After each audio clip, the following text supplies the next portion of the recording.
안녕하세요. 여러분 뵈서 반갑습니다. 사이버 안전국에서 박하진 국장님을 비롯해서 여러 경찰들께서 이런 자리를 마련해 주셔서 감사드립니다.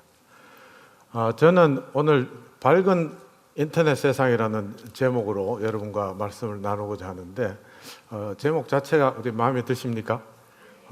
인터넷이 지금 어두운 부분이 좀 있죠? 인터넷 없이 우리가 살 수 없는 세상이 됐지만 불행히도 범죄의 온상이고 사이버 테러의 위협이 더욱 가중되고 있는 매일 우리가 스팸 메일을 받고 있는 그런 세상에 살고 있습니다.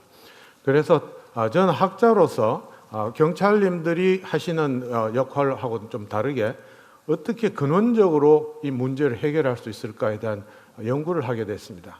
그리고 그 연구와 학자들의 공감대를 일으킨 부분이 브라이트 인터넷입니다. 우리말로는 제가 밝은 인터넷이라고 이렇게 말씀을 드리겠습니다. 인터넷에서 발생하고 있는 여러 가지 문제점들이 많지만 그 중에 한 두 가지만 제가 여러분들과 같이 공유하면서 시작하고자 합니다.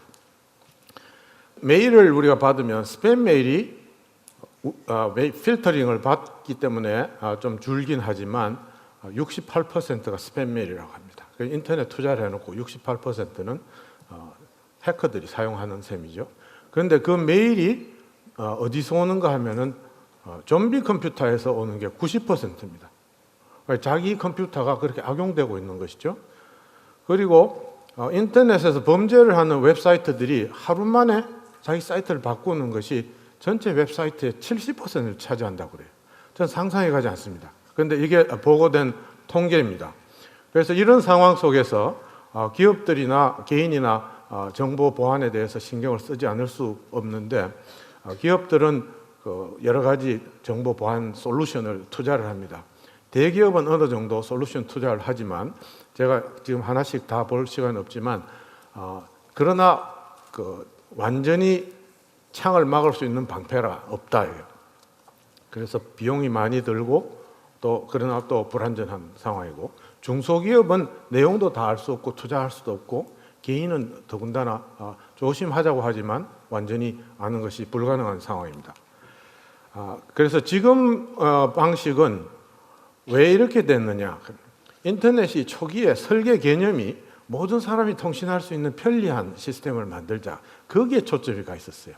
그래서 마치 미국이 서부 시대 개척을 하면서 자유롭게 개척을 하자. 무정부 상태이죠.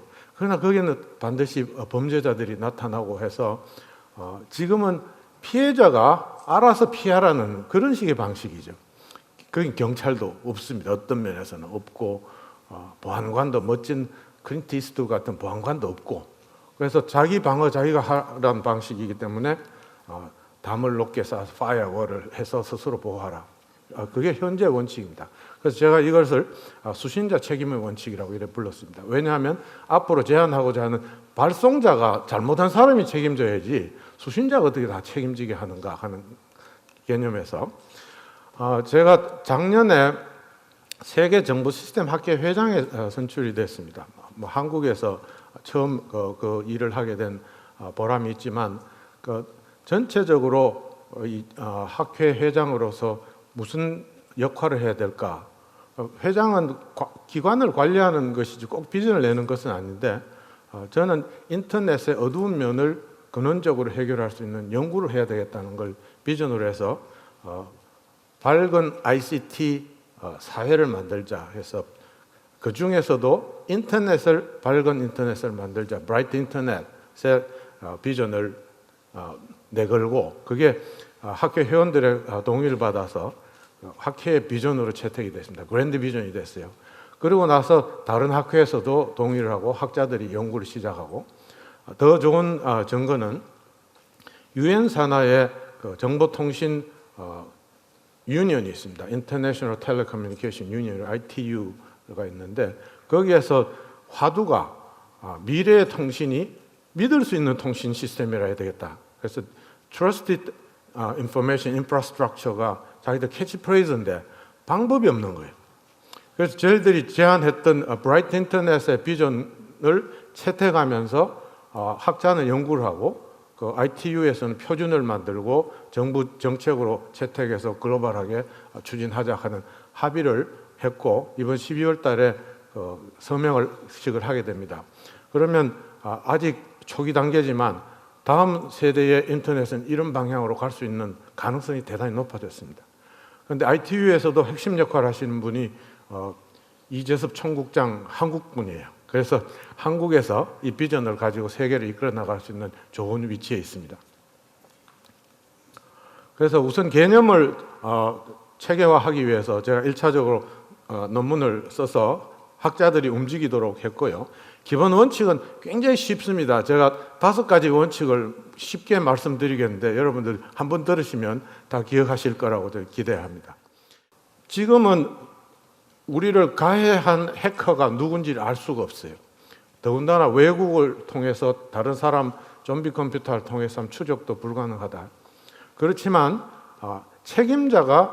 발송자가 책임을 지는 원칙으로 가야 되겠다. 그게 발송자 책임의 원칙입니다. 그런데 발송자가 누군지 찾아가 봤더니 좀비 컴퓨터가 내 컴퓨터를 악용했다. 나는 모른다. 그런데 그러면 책임이 없는 거냐? 내가 내 컴퓨터를 악용해서 디도스에 공격을 했다. 우리나라 지금 소니 그 픽처스에 공격을 할 때 좀비 컴퓨터로 내 컴퓨터가 참여했다 하면 피해자이기도 하면서 가해에 동참을 한 책임이 있죠. 그리고 오늘도 저는 받았습니다마는 늘 전화가 와요. 070 전화가 오면 시티은행입니다 하면서 번호를 바꿔가면서 계속 와요. 제가 그걸 블락해도 그 사기 메시지를 그냥 전달하는 통신업자는 책임이 없느냐. 그 통신 듣고 사기를 당했다면 배달자도 책임이 있다. 배달자 책임의 원칙입니다. 발송자를 찾아갔더니 익명으로 돼 있어요. 누군지 알 수가 없어요. 왜 익명이 필요하냐? 우리나라 헌법재판소에서 포털 사이트에서 익명을 보장하라. 왜? 표현의 자유를 위해서. 그러나 범죄의 자유를 위해서 그렇게 헌법재판소가 한 건 아니겠죠. 그래서 표현의 자유를 우리가 보장을 해주지만 범죄 사실이 발견되면 그 사람의 실제 이름을 우리가 추적할 수 있어야 되겠다. 그래서 추적 가능한 익명성이라 해야 한다. 두 레벨을 놓고요. 그 익명성 평소에는 보장하고 표현의 자유를 주지만 범죄 사실이 되면 본인 누구인지 국경을 넘어서서 발견할 수 있어야 된다. 마지막으로 아까 24시간 내에 도망을 간다. 웹사이트를 해놓고 그러면 범죄 사실이 발견됐을 때 빨리 가서 추적할 수 있어야 합니다. 국경을 넘어서서 영장 집행이 될 수 있어야 되겠죠. 조사할 수 있는. 그 권한이 사전에 국제적인 표준에 의해서 디지털 영장으로 이런 조건 하에서는 수사를 할 수 있도록 하는 합의가 이루어질 수 있어야 한다. 그게 네 번째 원칙입니다. 그래서 규칙 기반의 디지털 영장, 이건 일반 국민들이 무작위하게 무리하게 수사를 당하는 것이 아니고 범죄 사실이 발견됐을 때만 하는 걸로 해서 보호할 수 있도록 했고요. 마지막 원칙이 인터넷 평화의 원칙입니다. 지금 첫 번째 책임자, 발송 책임자의 그 책임을 찾기 위해서 발송지로 가봤더니 그 서버 주인은 모르는 거야. 예를 들어 PC방이면 누가 우리 서버를 이용해서 범죄를 했네요? 이런단 말이에요. 그러면 누구인지 알 책임이 있어야 합니다. 그걸 모르면서 열어놓으면은 거기에서 다 범죄가 일어나기 때문에 서버가 누구인지 모르면 서버가 책임져야 된다 하면 서버 관리자가 누가 사용하는지에 대해서 관리할 책임이 주어지죠. 그런데 기업 차원의 범죄가 많이 늘어났습니다. 그럼 서버 자체가 범죄를 하고자 하는 거죠. 그런데 서버가 범죄를 하는데 국가가 모르고 그 범죄를 두면 국가가 책임져야 해요. 그런데 국가가 테러를 한 국가이면은 그 국가가 인터넷 사회에서 제재를 받을 수 있는 그런 책임의 레벨에 따라서 발송자 책임의 원칙이 정의가 되게 하면 우리가 글로벌 가버넌스가 필요합니다. 국제적인 기구가 이걸 관리할 수 있도록 해야 되는데, 국가가 인터넷 테러 국가일 때는 인터넷 평화의 원칙에 의해서 우리는 인터넷이 전 세계 네티즌들이 평화롭게 더 효과적으로 토론하기 위한, 대화하기 위한 수단이지 다른 나라를 공격하기 위한 수단이 돼서는 안 된다는 걸 선언하자는 것입니다. 그렇게 선언을 하고 평화의 원칙을 국가들이 받아들이면 그걸 어기는 국가는 거기에 대한 제재를 받을 수 있도록 해야 된다. 그 5가지 원칙입니다. 그 원칙을 구현하기 위해서 기술도 필요하고 국내 법도 필요하고 국제적인 합의도 필요합니다. 그래서 거기에 따라서 어느 나라가 또는 어느 기업이 누구에게 어떤 피해를 줬는가를 측정을 하는 인덱스를 만들고 거기에 따라서 관리를 할 수 있는, 또 보상 체계가 측정이 되고 관리할 수 있는 국제기구를 만든다. 유엔 산하에 만드는 그런 꿈입니다. 작년에 ITU 이재섭 국장하고 저하고 만나서 기본적인 그 개념에 대해서 아주 공감하고 반갑게 악수를 했던 장면이고요. 12월 달에 MOU 체결을 하게 되어 있습니다.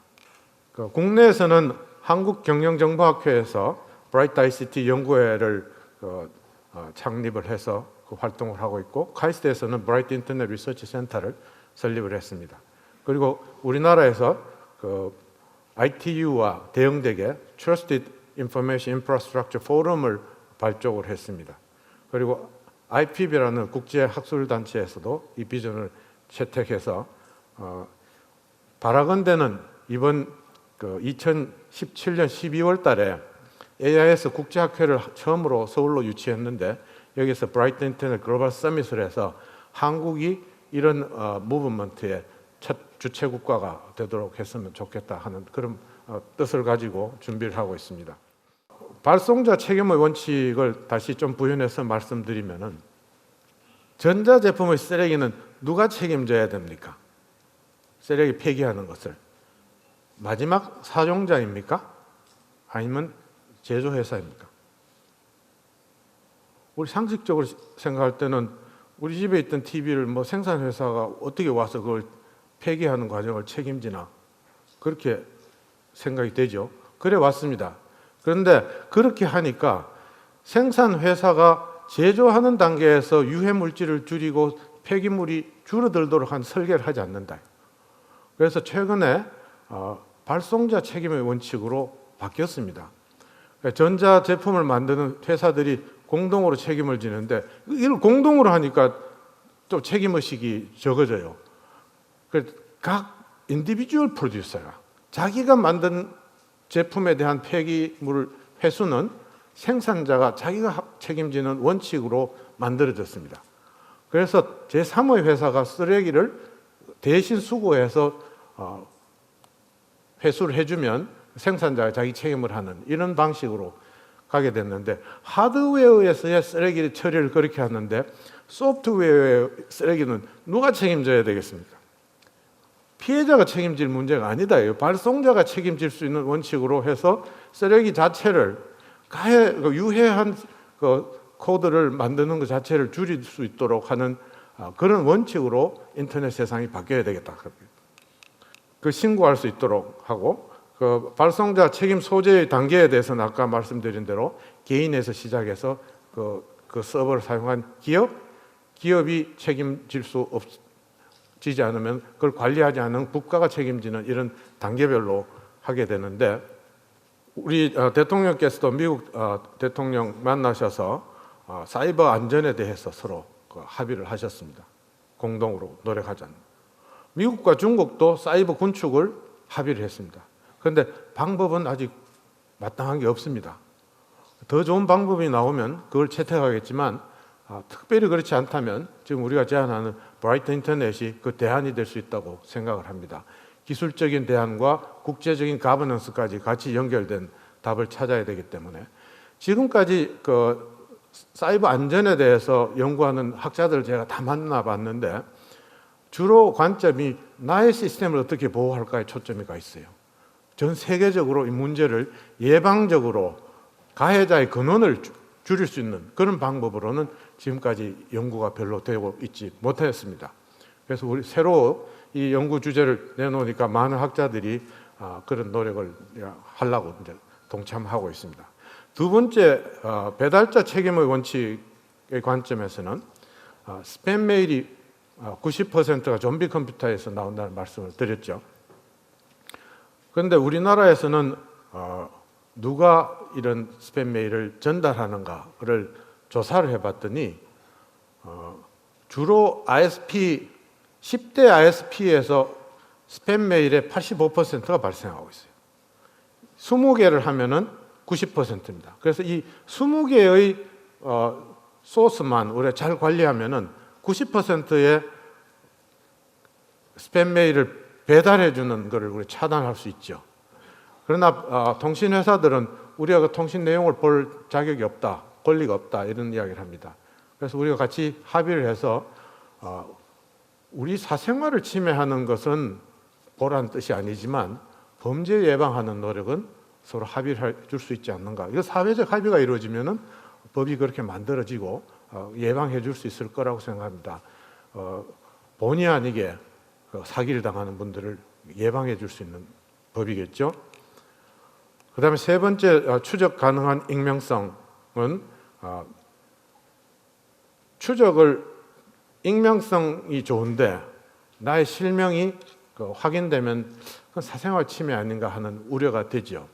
그래서 그런 면이 분명히 있지만 우리 CCTV를 생각하면은 CCTV가 나의 사생활을 침해하는 측면하고 범죄로부터 나를 보호해준 측면하고 어느 쪽이 더 큰가에 따라서 우리 사회적 합의가 이루어질 수 있다고 봅니다. 여기서도 범죄한 분이 추적되는 것, 나는 추적되지 않는 것, 이런 식으로 우리가 관리를 한다면은 추적 가능한 익명성은 우리를 보호해주는 수단이 더 되지 않는가 생각하고요. 마지막 규칙 기반 디지털 영장의 원칙은 국제적인 실시간으로 인터넷에서 수사는 아주 실시간으로 이루어져야 추적 가능하고 범죄자를 포착할 수 있기 때문에 판사한테 영장 신청해가지고 나오고 이러면은 어떤 특정한 큰 사건은 그렇게 처리할 수 있겠지만 하루에 수십억 건의 메일이 주고받고 하는 가운데 발생하는 범죄는 소프트웨어적으로 국제적인 국경을 넘어서서 국제적인 표준으로 이루어져야 되고, 이 이야기를 하면은 그 학자들 중에서 가장 우리를 피해를 줄 수 있는 집단이 불행히도 국가기관이다 이런 우려를 하시는 분들이 있습니다. 그래서 그런 악용이 되지 않도록 국제 표준으로 우리가 관리를 하면은 국민들에게도 투명하고 수사기관, 경찰뿐만 아니라 국정원에서도 투명하게 관리할 수 있는 그런 시스템이 될 수 있으리라고 생각합니다. 예, 그래서 밝은 인터넷을 하게 되면 우리가 지금은 자기 방어 위주로 생각하지만 오히려 다른 사람에게 내 시스템이 피해를 안 주는 노력을 하는 그런 형태로 바뀌면서 모든 사이버 범죄가 없어지지는 않겠지만 근원적으로 없애줄 수 있는 예방안보적인 체계가 전 세계적으로 이루어지리라고 생각합니다. 그러나 그 가운데서도 범죄자가 있는 것은 우리 사이버 안전국에서 다 잘 포착해 주시리라고 생각합니다. 여러분 감사합니다.